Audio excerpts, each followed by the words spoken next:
Maaga nga pala akong gumising nung araw ng Mother's Day para mag-ayos ako sa labas. Nagbaldiyo ako dyan ng sahig. Inayos ko yung area na lulutuan namin. Kasi nga, gusto ko medyo iba naman yung ambience namin kapag nag-live ako. Yan, as you can see guys, handyan yung oven ko. Handito yung aking high pressure na kalan, pero hindi ko pa siya ginagamit. Meron naman akong burner na kalan na dalawahan naman, so okay na muna to. Yan ko lang din pala magagamit itong binili kong kaldero. Medyo marami kasi akong sinasaing palagi kaya bumili ako na mas malaki. Dahil everyday nagpapakain na kami ng tao. Tapos ayan, si Inang nag-start na siya mag-prepare para sa kanyang miminuduhin. Pag-setup ng lababo dito sa area na bago kami lulutuan kasi sobrang busy pa. Pero unti-unti maayos ko din. May lababo para maging komportable naman habang nagluluto. Medyo hindi rin ako nagla-live kasi nga laging nag-uulan. Tapos sobrang init din. Pero maayos ko din ang isa-isa lang. Balik tayo dito sa pagmiminuto ni Inang. Ayan, bali lahat ng ingredients pine-prepare niya na. Mga 2 kilos na minuto yung lulutuin Inang dyan. Ako naman, nagpe-prepare sa mga i-bake ko. Hindi naman marami.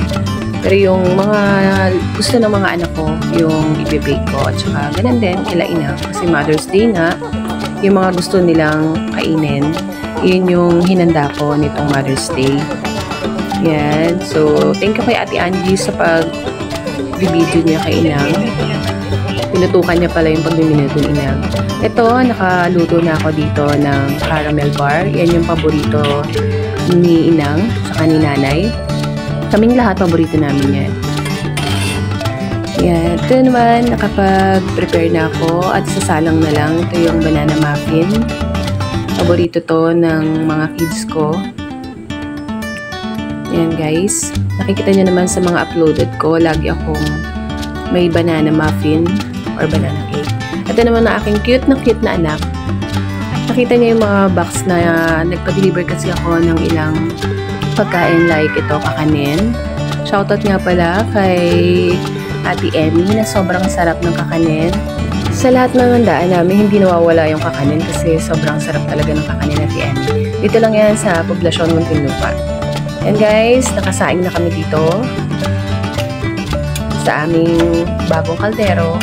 Nagsimula na rin palang magsalang si Inang sa kanyang minuto. Ito rin, hindi rin nawawala kapag meron kaming okasyon. Lagi talaga may minuto sa handaan. Yan. So after nyan, nag-start na si Inang sa kanyang minuto. Tapos na niya ma-prepare. Nagsalang na rin pala ako ng butter chicken dito. Ito yung during live. Hindi ko na siya napakita dito sa vlog, sa aking mini vlog. Ayan. Pero lagi naman ako nagluluto nito. Ayan. So, nakatapos na rin ako. Ito ay garlic butter chicken na madalas ko naman ito na papakita sa aking mga video. Masarap to guys. Try niyo po magluto nito. Ito naman, nag-start na ako mag-bake ng simpleng cake nung araw ng Mother's Day. Yan, si Ate Angie sinama ko sa aking mini vlog. Sabi ko mag-prepare din siya ng gulay dyan para kasama siya sa video. Yay, kapatid ng aking kumare. Yan, sobrang babait nila guys. Sobrang bait din sa anak ko. Si Tita Bia wala dito sa video kasi umuwi siya sa Cavite. Yan, kaya hindi ko siya nasama sa aking mini vlog. Tapos eto na yung guys, yung pinrepare namin mula umaga. Yung iba naman dyan, pinadeliver ko lang. Ito po yung minuto ng Inang. Yan. Ito yung paborito kong pansit. Ako yung nagluto nito. Bali, meron din kami ditong strawberry at saka grapes sa mesa. Meron din kami dito na donut na pasalubong ni Nanay. Tapos may sushi. Yan. May tempura.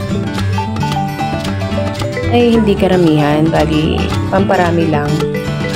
Yan. Kami-kami lang din naman ang kakain. Meron ako ditong porterhouse, yung beef. Ito yung chicken biryani. Tapos ito yung sisig nila. Dito lang yung sa restaurant na malapit sa amin. Tapos ito yung kanilang pad thai para matikman din namin yung kanilang pad thai. Kasi before niluluto na ako ng pad thai. So tiniray ko naman tikman yung pad thai nung ako dito na macaroni salad. Yung nilive ko na request din ng mga senior, macaroni salad yung paborito nila. Tapos ayan yung banana muffin na paborito ng aking mga anak at hindi mawawala ang paborito namin lahat na caramel bar. So ayan guys, yung pinirepare ko nung araw ng Mother's Day. Ngayon ko lang siya na-upload. Paghapon din kaming inabot sa pag-prepare nito. Meron din pala akong sinabawang isda dyan. Nagsigang ako ng bounce belly. Yun lang guys, na-share ko lang yung pinrepare ko nung Mother's Day. Thank you for watching. Bye!